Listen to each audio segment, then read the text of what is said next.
Hello lovelies, welcome back. What shall I achieve this akara? I will pair it with custard later. There is my rounded blended beans, salt, spring onion, pepper, onion.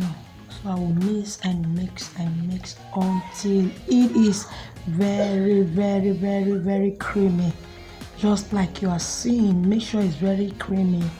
If not, when you are cutting it in your oil, it will be splitting apart.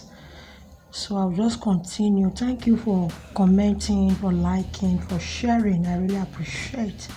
So I have my vegetable oil that I preheated. I'll just be cutting the beans inside. So I'll just flip over and flip over. And here is dried. I'll take it out of the oil. So I put in a sieve, and this is my custard. I have 2 spoons and a half of custard. I added water. I will just mix thoroughly without lump. I added hot water. Now I'm going to combine very well, and this is it. After that, I will add my pick milk.